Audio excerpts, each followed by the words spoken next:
Vamos lembrar dos traidores, gente? Vamos lembrar do Léo Stoppa? Importante a gente não esquecer do Léo Stoppa. Vocês viram muito meu editorial de ontem, né?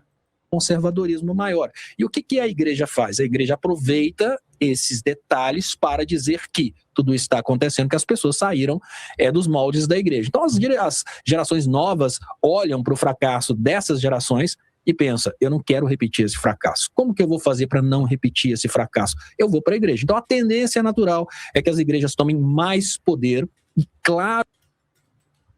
O Xisto falou assim, uma entrevista desse tipo não poderia ter sido pelo Vitor. Sabe como funciona um time? Existe o artilheiro e existe os demais que precisam lançar a bola, entende? É o Xisto que está falando?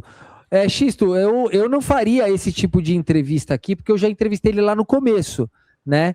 Então eu não chamaria ele hoje para nada, porque, tipo assim, eu já excluí ele, assim, eu cancelei ele mesmo, né? Por tudo que ele fez com a esposa dele, tudo que ele fez... inclusive que ele elogiou o cara que matou a mulher lá, né? Ele queria ajudar, fazer uma vaquinha pro cara que matou a mulher arrastada por um carro. Então hoje eu não faria mais, mas já que você fez, eu achei interessante e tô aqui, como se fala? Como se diz? Tô aqui... Caramba, como se diz? Fazendo react, né? Então você é o cara que lançou, né? Lançou a bola, eu vou chutar aqui. Valeu, Xisto. Vamos lá. Deixa eu mandar. Claro aqui. Que as igrejas tomam o poder através do obscurantismo, através do medo, né? Que é tudo aquilo que a gente viu na Idade Média. Então é inevitável a participação da igreja na política. Quando eu era criança, Sim? Opa! Ops, sumi. O Xisto fez o lançamento para eu cabecear, né, Xisto? Boa, vamos lá. Ai, meu Deus do céu, cara, o Xisto tem que ter muito... ele teve muita paciência, eu não ia conseguir, não. Sumi, voltei, lá. Peraí. Tá com um probleminha na conexão, gente, peraí, só um minutinho. Léo, como eu falei para você, a minha comunidade sabe disso, né? Eu sou evangélico, sabe? Eu sou da presbiteriana. As pessoas, eu visualizo que as pessoas, de um modo geral, elas não compreendem bem a diversidade. Gente, tem uma mulher aqui chamada Heloísa Helena de Andrade. Heloísa Helena de Andrade. Ela falou assim: Stoppa merece meu total... desrespeito, que susto! Que susto! Graças a Deus, Heloísa. Um beijo no teu coração, meu Deus! Eu falei, ela falou que ele merece total respeito. Não, ele merece meu total desrespeito. Ai, que alívio, que susto que tu me deu, Heloísa, pelo amor de Deus. Vamos lá. Diversidade que é o próprio evangélico no Brasil, entendeu? Tipo, quando o Malafaia, por exemplo, quando diz, a igreja evangélica não, a igreja evangélica não, é a igreja que ele frequenta, que é um dos segmentos da Assembleia. Mas o que eu estou querendo pontuar com isso é o seguinte, bem, é óbvio que determinados temas eu não concordo, e por isso que eu, como eu falei para você, eu me considero progressista, eu me considero com o direito de questionar. Mas eu também vejo que algumas coisas mudaram, né? Quando a gente pega aqueles livros como Povo contra a Democracia, né? Você observa que o mundo ele começou a difundir aí um movimento iliberal que assusta, um movimento iliberal que simplesmente quer acabar com todas as instituições. E quando eu falo que eu sou de esquerda, eu passo a ser de esquerda porque eu não sou de extrema-direita.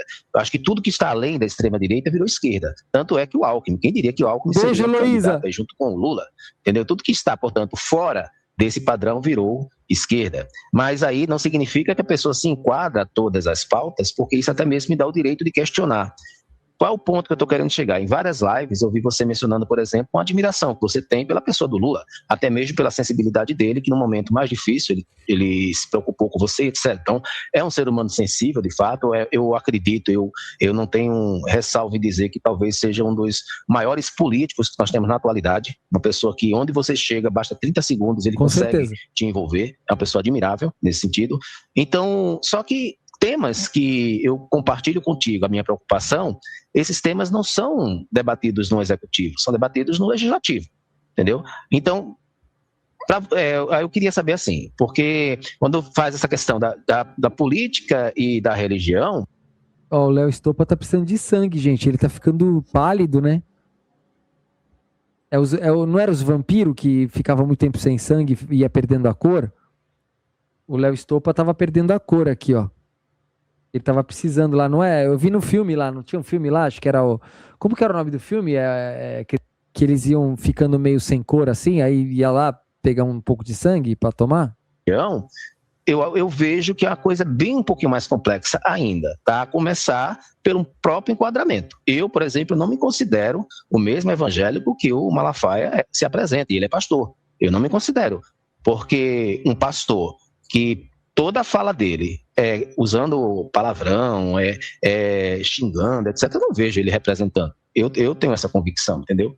Mas eu acho que é individual de cada um. Se você quiser comentar alguma coisa, fica à vontade, tá? Eu concordo totalmente.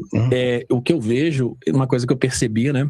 Quando eu falei que eu sou contra o identitarismo e por isso eu deixaria de ser de esquerda, as pessoas já me imaginaram já com uma metralhadora matando todo mundo, com de repente uma roupa ali, uma suástica nazista ou coisa parecida.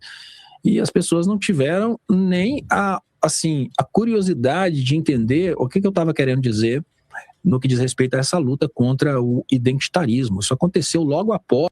Peraí, deixa eu ver aqui uma luta contra o identitarismo. Calma aí, peraí, rapidão. Eu vou mostrar para vocês aqui a luta do Stoppa contra o identitarismo. Calma aí, peraí.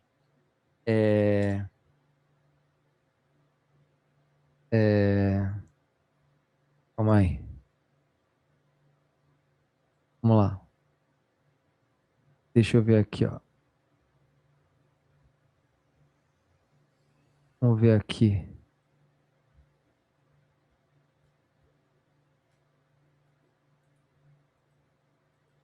Deixa eu pegar aqui, ó.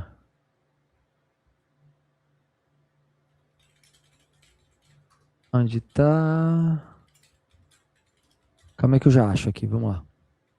Após, olha o evento que eu vivi, eu faço parte de grupos de pais que sofrem alienação parental.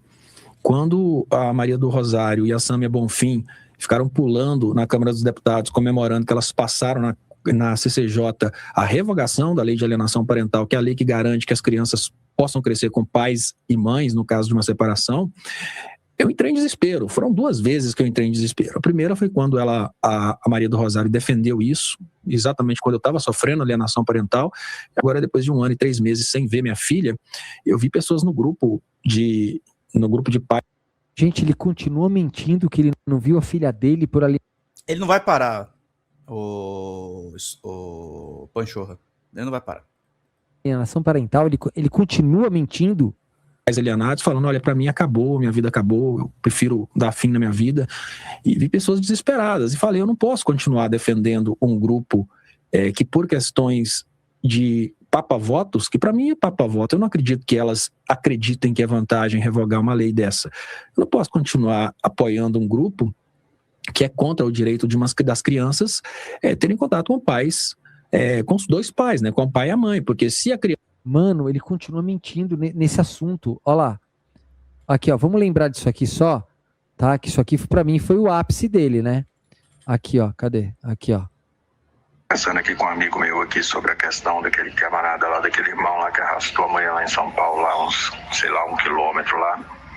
Amigo meu é mecânico, ele falou que com certeza deu algum abalo no veículo do cara. Queria ver se a gente juntava de repente, fazer uma campanha na caixinha para ajudar o herói lá, para poder consertar o carro dele.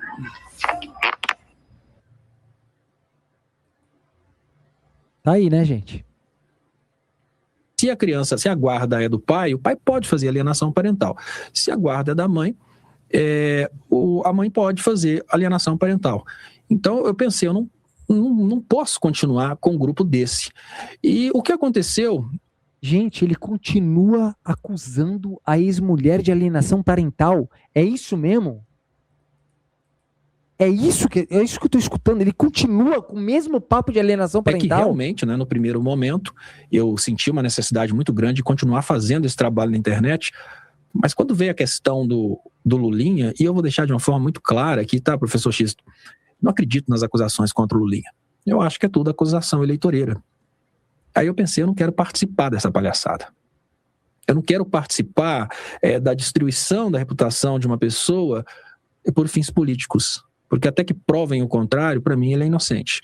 Até que provem o contrário, para mim o Frei Chico é inocente. E eu não quero participar dessa brincadeira de falar que o Lula é ladrão. A única coisa que eu queria seria colocar no Congresso pessoas que fossem contra a revogação da lei da... Eu tô entendendo mal ou ele se arrependeu de ter ido para aquele lado e tá tentando voltar, até por isso ele botou uma camisa vermelha? Vocês estão percebendo isso também, gente? Alienação parental, colocar no Congresso pessoas que se preocupassem, assim, colocassem a família em primeiro lugar. Então, quando aconteceu aquele caso lá da delação do Lulinha e aquele escândalo todo, a partir dali eu não gravei mais, eu me distanciei e simplesmente estou curtindo a vida, né? Estou aproveitando o tempo para voltar a tocar violão, que é uma coisa que eu gosto muito. Voltei para engenharia. Violonista também, tá? Estou exercendo mais agora a advocacia e ele voltou para engenharia e também está exercendo advocacia mais agora. Consigo agora ficar tranquilo, porque antes eu sentia muito remorso em não fazer as lives, porque eu pensava, a comunidade está me esperando, como que eu vou fazer? Eu tenho que dar uma resposta para essa comunidade. Depois que a comunidade me demitiu, eu me sinto mais tranquilo, né? Porque não veio de mim, vamos dizer assim, né? Foi toda uma arquitetura de cancelamento que acabou funcionando e acabou me tirando daquilo que para mim era um peso. Porque eu sempre falei, gente, eu faço esse programa por causa de vocês. Até porque, se for... Mano... Bizarro, Emerson. Mano, você vivia do programa, velho. Você vivia do programa. Era o teu ganha-pão também, era o teu trabalho, mano. Para de falar isso, velho. O teu trabalho era live. Mano, que era um peso pra você, cara. Você montou tua vida, comprou carro, comprou tudo com o teu trabalho. Agora tu vem falar que era um peso pra você, mano. Os teus seguidores te ajudavam a comprar coisas pra você. Cara, cara, que é isso, cara? Coitados dos seguidores desse cara aqui, velho. Se for considerar as minhas formações, né? Eu sou formado em várias engenharias, posso trabalhar de perito, sou advogado. Ah, ele é perito também. Então, ele é perito também. Então, tipo, ele é tudo. Vamos lá, o que mais que ele é? Ele é advogado, ele pode trabalhar como perito por conta de todas as engenharias dele. O que mais? Agora, vamos lá. Será que eu preciso realmente estar nas redes sociais fazendo uma live e dormir 00:30, 1h da manhã? Cara, não tem nada a ver uma coisa com a outra. É que pra você fazer a live, você não consegue trabalhar nas outras coisas. É isso. É que nem eu tô tendo uma dificuldade enorme de atender clientes externos porque eu tô me dedicando muito à live. E eu tô tentando fazer a live ser o meu principal ganha-pão. Mas se você já conseguia fazer isso, não é questão de você precisar ou não precisar. A questão é, você tava, 10 anos fazendo isso. Não é do dia pra noite que você larga e vai pra advocacia. Não é do dia pra noite que você vai ganhar cliente na advocacia ou na engenharia. Cara, você viaja, mano. Você tá se desfazendo de todas as pessoas que te ajudavam. E isso é fundamental do que o Panchurra tá falando aqui do Estopa, tá? Esse é o problema da traição, gente. E é por isso que eu tava falando no começo da live pra vocês. Fiquem espertos. Essas sabotagens, esses ataques à esquerda, a gente precisa tomar cuidado, gente, senão a gente vai eleger o Flávio. A gente vai eleger o Flávio Bolsonaro presidente se a gente continuar se atacando dessa forma. Você tá jogando no lixo todas aquelas pessoas que fizeram você crescer, que te ajudaram financeiramente a manter o teu canal de pé, mano. Nada a ver, que bagulho nada a ver que ele tá falando, cara. Precisava, porque a comunidade pra mim era uma família. Então, se eu tivesse que ficar careca por não dormir, era muito importante pra mim. Depois do cancelamento, eu senti, me senti demitido, me senti tranquilo em relação... Comentando que eu fiquei por não dormir, tá vendo?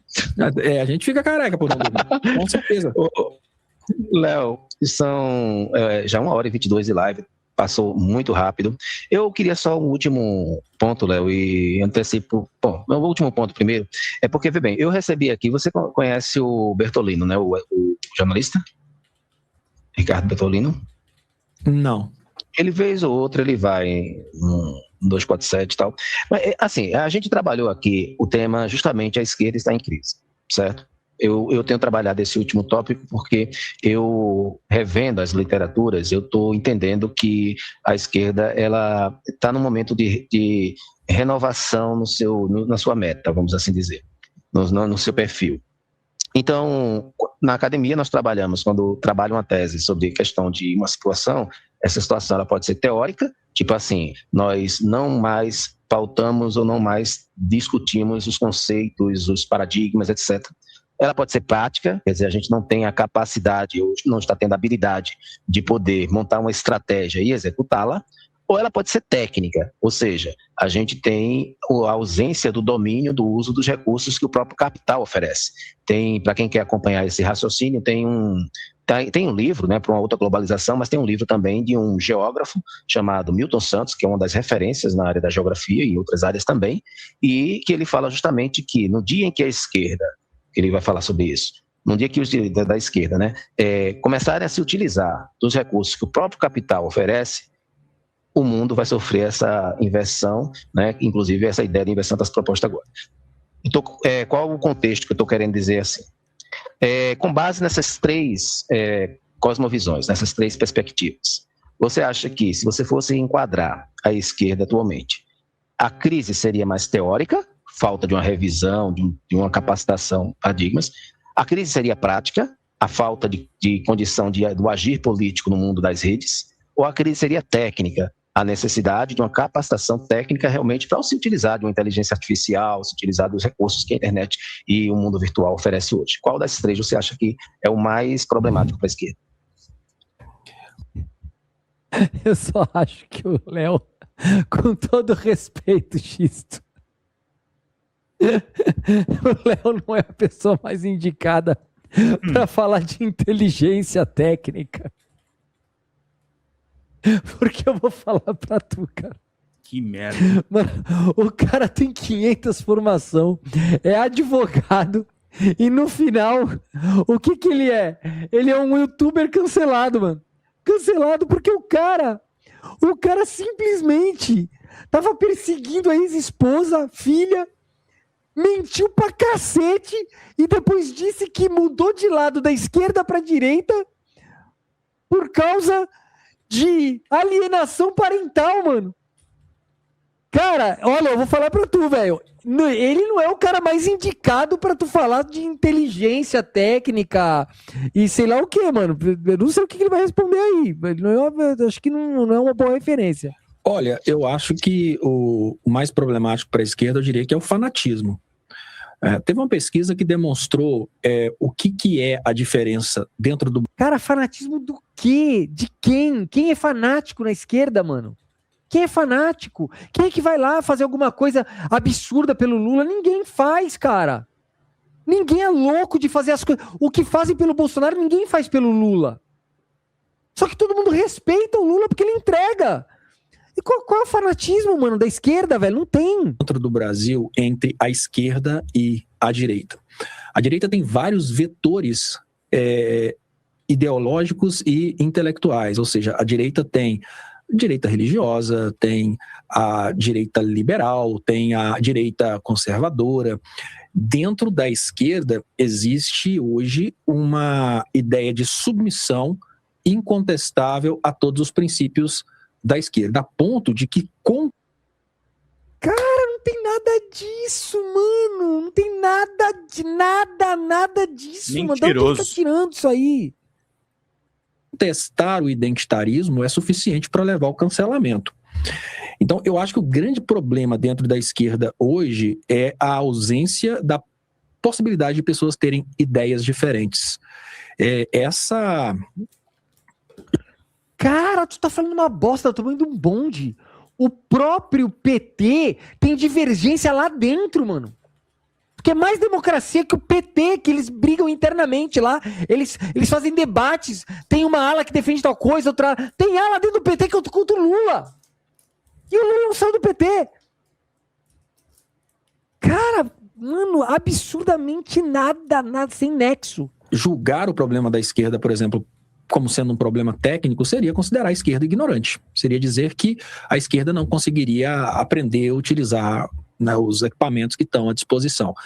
É um pouco de prepotência. Ela se acha, não vou dizer das pessoas, claro, mas os deputados e senadores que não procuram aprender as novas tecnologias, eles se acham acima delas. Né? Então, esse é o grande problema. Não, isso aí é um problema já de idade, o cara não querer, não gostar. Eu também, isso aí eu concordo até. Isso aí eu já fiz essa crítica aqui, que é um absurdo um deputado hoje achar que não precisa de rede social. Tipo, isso é um absurdo. Grande problema. A gente tem pessoas dentro da esquerda, senadores e deputados, que eu acho que nem serão reeleitos, que não sabem mexer nas redes sociais e acham que o debate da política ainda está no palanque, né? Está vivendo ainda aquela história de Grêmio estudantil, toda essa coisa de muitos anos atrás. Nós temos dentro da esquerda pessoas que sabem comunicar, mas com o modo antigo, não sabem comunicar do modo moderno. É que a gente consegue entender por que o Nicolas bomba. E a gente tem, por exemplo, um deputado que eu admiro muito aqui em Minas Gerais, que é o Rogério Correia. O Rogério Correia é uma pessoa que eu admiro, é uma pessoa de esquerda, mas ele não consegue levar a mensagem dele. Outra pessoa que eu admiro demais e que é jornalista, o Paulo Pimenta, ele consegue falar com a bolha, mas ele não consegue sair da bolha. Então o pastor faltando também, né? O pastor Vieira, eu acho. Estopa. Você furou a bolha como? Tu tá falando de todo, tu tá criticando todo mundo. Tu furou que bolha que tu furou? Que bolha que tu furou? Fala aí uma bolha que tu furou. Qual assunto que tu botou em pauta que tu furou a bolha? Entendi. São várias pessoas. Cara, eu vou falar pra vocês, o único cara que consegue, tipo assim, de forma grandiosa mesmo, de forma grande. Tem uns ou outros que dão umas cutucadas legal, mas assim, o cara mesmo que consegue deixar os caras assim, puto, é o Thiago dos Reis, é o único. O Thiago dos Reis, ele pauta os caras, ele consegue. E são pessoas boas, tá? Pessoas da esquerda que eu confio, porque não confiar no identitarismo da esquerda não significa pegar todas as pessoas da esquerda e jogar fora, não é isso. Caraca, mano, eu te falei isso na entrevista. Vocês estão percebendo que ele se arrependeu? Você está percebendo que ele está tentando reatar com a esquerda? Eu não gosto nem de chamar de esquerda, eu gosto de chamar de ala democrática. Porque ele tinha ido para o bolsonarismo. Ele anunciou a ida dele para o bolsonarismo. Foi ele que fez isso, não foi a gente. Agora ele está arrependido, viu que perdeu tudo, foi isolado e agora está tentando voltar. Perceberam isso? É isso. Então, assim, o Rogério Correia é uma pessoa que é talvez um dos melhores deputados da história de Minas Gerais. Ele foi candidato a prefeito de Belo Olha lá, tá elogiando pra cacete deputado de esquerda pra ver se arruma uma boquinha, certeza. Horizonte ficou em 6º lugar. Tem uma coisa muito errada por aí, sabe? Você imagina assim, um dos políticos, sob o aspecto político, um dos políticos mais importantes da história de Minas Gerais, que é o Rogério Correia, foi candidato à prefeitura de Belo Horizonte, ficou em 6º lugar. Tem uma coisa errada aí. Então, a esquerda, o maior problema que eu vejo hoje é a esquerda, ela menospreza a importância das redes, a esquerda ignora a importância das redes, e as últimas pesquisas já mostraram, inclusive, que as redes elas têm hoje um potencial de formação de opinião muito maior do que as emissoras de televisão, do que a mídia convencional. Então, eu imagino que o problema maior seja a prepotência, a falta de humildade e a falta... sabe aquele comodismo de não conseguir sair da zona de conforto, né? A zona de conforto é chegar lá no Congresso, falar alguma coisinha. Eu tinha ideias fantásticas pro Lula. Ideias fantásticas. Eu tinha ideias fantásticas pro Lula, tá? É o que diz esse sujeito. 10 ideias, gente, vamos contribuir. Cara... O cara não tem nem a noção de falar assim, pô, eu tinha algumas ideias para o Lula. Ele não tem a moral de falar isso. Ele fala assim, eu tinha ideias fantásticas para o Lula. Ele autoelogia as ideias dele. As ideias dele são fantásticas. Cara, mano. Fantásticas mesmo, que poderiam mudar completamente a forma como o Lula coordena as redes sociais. E digo para vocês que a assessoria do Lula jamais levaria as ideias para ele. Porque o Lula, depois que se tornou presidente, ele se tornou inalcançável, né? A Janja trabalha ali um controle de quem consegue e quem não consegue conversar com o Lula. A última vez eu recebi uma mensagem do assessor do Lula: o presidente quer falar com você. Eu falei, na hora que ele quiser, porque a agenda dele é maior que a minha.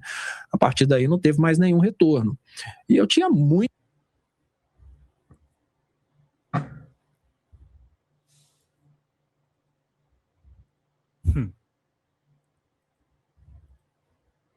Mano, é muito pescador, velho. Mano. Cara, puta que pariu, mano. O cara teve a moral. Eu imagino o Xisto ali, mano. Olha, Xisto, vou te falar, velho. Você é um monge budista, velho. Imagina o cara falando isso na minha frente aqui, velho. Eu não ia ficar assim que nem o Xisto. Não dá, não tem como. Eu já ia meter uma caneca assim, ó. Eu já ia meter assim, ó.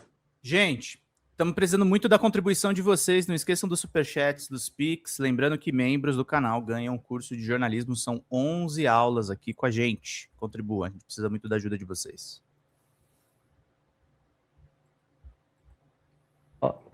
Eu já ia tomar água. Na hora que ele tivesse falando isso, eu ia estar assim, né? Bebendo uma água aqui, ó. Eu escutando ele falar isso do Lula, assim, ó. Aí na hora que ele ia falar, o Lula me ligou, mandou me ligar pra saber o que ele deveria fazer. Aí eu ia falar assim, ó.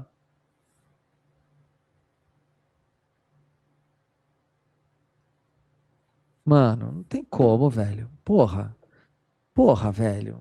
Não. Aí não dá, né, velho? Muitas ideias. Mas isso que você fala, Leonardo, deixa eu só complementar.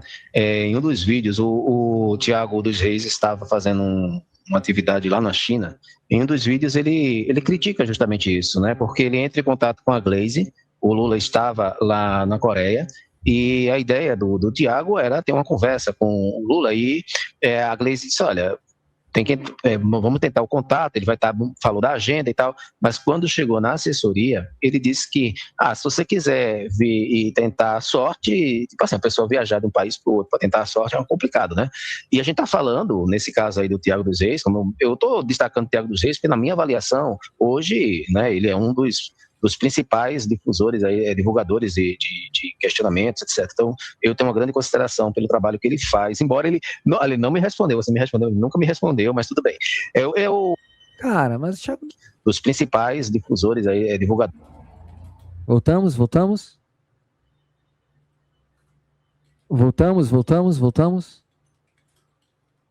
Voltamos, queridos? Estamos de volta? Vamos lá. De questionamentos, etc. Então, eu tenho uma grande consideração pelo trabalho que ele faz, embora ele não me respondeu, você me respondeu, ele nunca me respondeu, mas tudo bem. É o Henrique Vieira, muito obrigado, minha amiga Leida Leão, muito obrigado pela sua participação. Léo, eu vou agradecer aqui ao pessoal e vou passar a palavra para você, porque o bate-papo foi muito bom, quero mais uma vez agradecer a sua participação. Eu espero que você tenha se sentido acolhido aqui no Ágora da Geopolítica, tá certo? Como eu disse para você, o propósito desse canal, eu sou acadêmico, eu venho da universidade, então... Eu sinto inveja da capacidade e a extrema, como se fala, ele é um lord inglês, né? O Xisto, eu não sou não. O Xisto é um lorde. Então, o propósito aqui é respeitar, ter o respeito mútuo. O propósito aqui é quando a gente... também não ajuda, Eu não sei se o Xisto estava sabendo, né, daquele vídeo lá, né, mas não dá, não tem como ser um lorde com um cara que falou que tinha que ajudar o cara que matou a mulher arrastada pelo carro, não dá, né, aí complica, né, cara. Fala, galera da Folha TV, não se esquece de se inscrever aqui no nosso canal para assistir programas como Folha Notícias Manhã, Folha Notícias Noite, o nosso Folha Entrevista e o nosso Barzinho das Meninas. Muitas coisas bacanas a gente acompanha por aqui e a gente precisa muito, muito do apoio de vocês para nosso trabalho jornalístico, investigativo, de curadoria de conteúdo, com vocês ajudando no nosso Pix, folhademocrata@gmail.com, ou mandando superchats, valeu demais, e os recursos financeiros, tornando-se membro do nosso canal, no nosso curso de jornalismo básico, para você ficar muito bem informado a respeito de tudo. Queridos e queridas, muito obrigado pela presença de todos vocês. Vida longa e próspera. Cuidem-se, cuidem dos seus, e não esquece de se inscrever aqui na Folha TV. Até mais!